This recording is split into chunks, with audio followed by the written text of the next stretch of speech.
জয় তোমার ভূমি, জয় মা তারা সিদ্ধেশ্বরী, হর হর মহাদেব। আজকে আমাদের পয়লা বৈশাখ শুভ নববর্ষের প্রথম দিনে প্রত্যহই মা প্রত্যেক দিন তার আমাকে প্রচুর প্রচুর নানান ধরনের ভোগ রান্না করে দেন।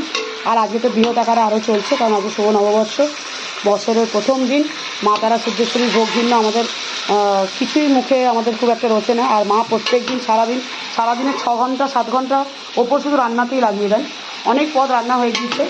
ভোগ দর্শন যখন করাবো তখন সুন্দর করে দেখাবো। জয় তোমার ভূমি, জয় মা তারা সিদ্ধেশ্বরী। এখনও অনেক প্রিপারেশন বাকি, অনেক প্রিপারেশন চলছে।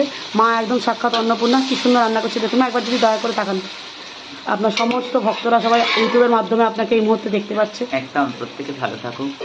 আর মামা কালচার যেখানে ভোগটাই মেন, মামা কারে মেন হলো ভোগ, মেন হলো শৃঙ্গার, এটি শাস্ত্রে উক্ত আছে। তাই জন্য মায়ের বিভিন্ন পদ, আর মায়ের এখানে স্বপ্ন দিয়ে আদেশ ভোগের, মায়ের এখানে স্বপ্ন দিয়ে ভোগের আদেশ।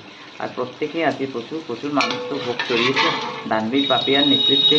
পাপিয়া নিজেও সবসময় প্রত্যেকের নামে সবসময় গ্রুপে, কি আসানসোল গ্রুপ বলো, কি বর্ধমান বলো, মানে এত দক্ষ অ্যাডমিন যে সর্বদাই কিন্তু তার প্রত্যেকটা গ্রুপের কথা তার মাথায় রয়েছে। এটা অনেক বড় কথা, আমি গর্ববোধ করি। আমি প্রত্যেকটা অ্যাডমিনের জন্যই গর্ববোধ করি। প্রত্যেকে ভালো থাক, সুস্থ থাক, সৎসঙ্গে থাক। একদম জয় তোমার ভূমি, শতকোটি প্রণাম আপনার আতুল চরণে। মা রান্না করছেন এবং মা এখনও অনেক পথ বাকি। জয় তোমার ভূমি।